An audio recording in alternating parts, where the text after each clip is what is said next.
Hi friends, எல்லோரும் எப்படி இருக்கீங்க? நல்லா இருக்கீங்களா? நான் தாங்க அக்ஷரா. இன்றைக்கி நம்ம என்ன பார்க்க போகிறோம் பார்த்தீங்கன்னா, ஒரு குடும்பத்தை பற்றி தான் ஃப்ரெண்ட்ஸ் பார்க்க போகிறோம்.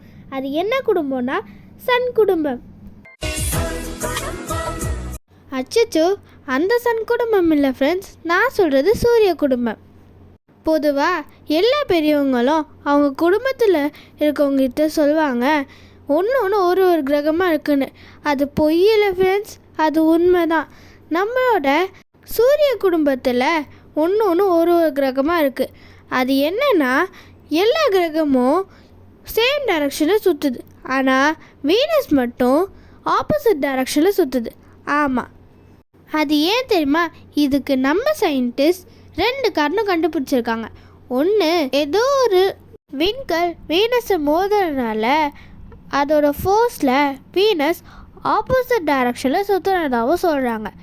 செகண்ட் ரீசன், அந்த விண்கல் மோதுறதுனால வீனஸோட அட்மாஸ்பியரிக் லேயர் திக்காகி சன்னோட கிராவிடேஷன் ஃபோர்ஸ் இழுத்துறதுனால வீனஸ் அப்சைட் டவுனாக ரொட்டேட் ஆகி ஆப்போசிட் டைரக்ஷனில் சுற்ற ஆரம்பிச்சிச்சு. சன்னுக்கு பக்கத்தில் இருக்க பிளானட் மெர்க்குரி, ஆனால் வீனஸ் தான் ஹாட்டஸ்ட் அண்ட் ட்ரையஸ்ட் பிளானட் சொல்கிறாங்க ஃப்ரெண்ட்ஸ். வீனஸில் ஒரு சொட்டு தண்ணி கூட இருக்காதான் ஃப்ரெண்ட்ஸ். நம்ம எர்த்தில் பெரியவங்களாம் சொல்லுவாங்க, ஒரு நாளே ஒரு வருஷம் மாதிரி போகுதுன்னு. அது உண்மை தான் போல் ஃப்ரெண்ட்ஸ். வீனஸில் ஒரு நாளே ஒரு வருஷம்தான் போல்.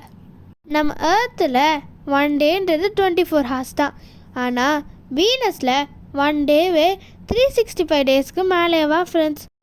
இந்த வீடியோவில் நம்ம வீனஸை பற்றி ஒரு இன்ட்ரெஸ்டிங்கான ஃபேக்ட் பார்த்தோம். நெக்ஸ்ட் வீடியோவில் நம்ம இன்னொரு இன்ட்ரெஸ்டிங்கான ஃபேக்ட் பார்ப்போம். Until then, bye from Akshara. இந்த வீடியோ பிடிச்சிருந்தா மறக்காம லைக் பண்ணிவிட்டு நம்ம சேனலை சப்ஸ்கிரைப் பண்ணிடுங்க.